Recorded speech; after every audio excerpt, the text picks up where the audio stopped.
Kairete o Hapantes. It is cousin Leonid here, and another big shout out today goes to my good friend and colleague, Dr.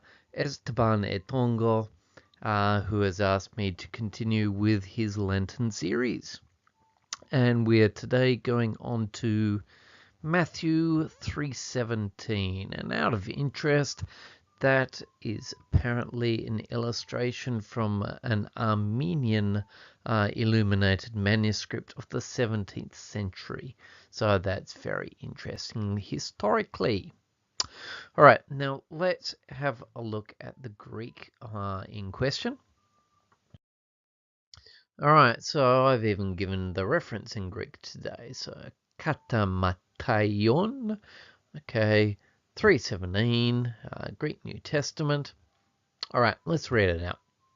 So we got kai idou phone ekton uranon legusa hutos esti hochios mu ho agapetos en ho eudokeso. All right, and this is reasonably straightforward, and you probably know the verse already in translation. Again, if you're not a religious person and listening to this podcast, we're just looking at it for the purpose of translation. So we'll talk about it both in that context, and we'll talk about what it means in Christian belief, or what it can mean. I can't talk for every single church, and certainly won't. All right, so let's have a look at the first bit. Kai idou. Okay, now strictly in classical Greek, idou means look. Okay, so it's the kind of equivalent of saying, oh, this is amazing. This part just here. Okay, just here. Obviously, we can't look because we're not there to look, but I suppose it might be trying to give us a sense of what is dramatic. And the bit that we're looking at, well, we're not looking at anything. We have phone, a voice or a sound. Okay, a sound from the heavens. Okay, so that word ek means from or out of, and it takes the genitive case. So we've got ton uranon. Notice it's in the plural. So we've only got one sky. So it's just poetic, I suppose. It must be poetic. So from the sky, from the heavens. A voice. We're missing a verb like came or there was. Okay, it's not important. And then we've got a participle to go with it. We've got legusa. A voice coming from the heavens saying legusa. So that's just a participle. It's a feminine participle, and it's feminine because the word phone is also feminine, a sound or a voice. All right, so, and this is the bit that you're probably very familiar with. So this is the baptism of Jesus, and he's basically being blessed.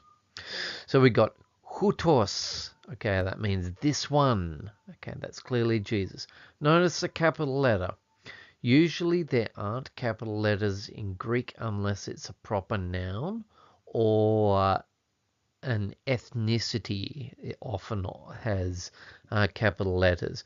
But you might have a capital letter when there is direct speech. So there's the voice saying, hutos, this man, meaning Jesus. Estin is.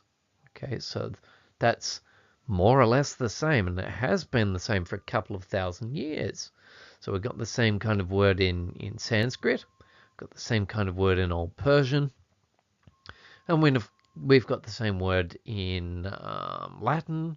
We got the same word basically in German, ist, and we got the same word in English, is. Okay, so it's the same thing. And we've got Huios, the sun. Okay, this one is the sun, mu. Okay, so that's genitive, that's possession, belonging to me. So this is my son. Okay, note out of interest that the huios has got a capital upsilon.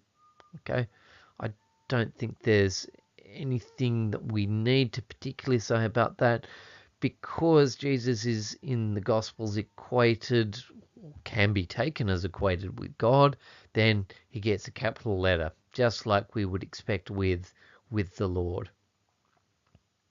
Now, we have an apposition to that.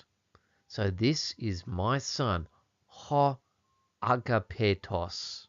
Now, some of you might know someone of modern Greek extraction who has a similar last name to that. Okay, so if you ever see that word agape, you see that very often in the Bible. And that's a reference to love. But it's not love as in kissy, huggy or anything like that. It is the love between God and his believers. Okay? Or the believers and each other. So it's the idea of being nice to each other. So what we've got is, this is my son, the beloved. Ho agapetos. And we got that definite article repeated twice. Ho huios, my son. Ho, the agapetos, beloved. And we're almost there, and I'm sure you're finding this is a famous verse. En ho, okay, in whom, okay, eutokesa. And depending what translation you've seen, you've probably seen it as something like, I am well pleased. It's not a bad translation. Okay, so you got the you, that is something to do with good or well. Okay, so we've got it in a number of English words, including Europe and things like that. And in fact, in Latin and in Greek, we have Latin and classical Greek. We actually have the statement euge, which means well done. Okay, so eutokesa, I am well pleased, or I am content is another translation it could be. All right, gentlemen, that's another episode of Koine Collectors. This is Cousin Leonid signing out. Massive thank you to anyone who watches these videos, or much less even likes them. That would be even better. And if you have any constructive comments that do not involve my pronunciation, being but a humble Australian, then you're welcome to leave them. Okay, thank you very much, and goodbye.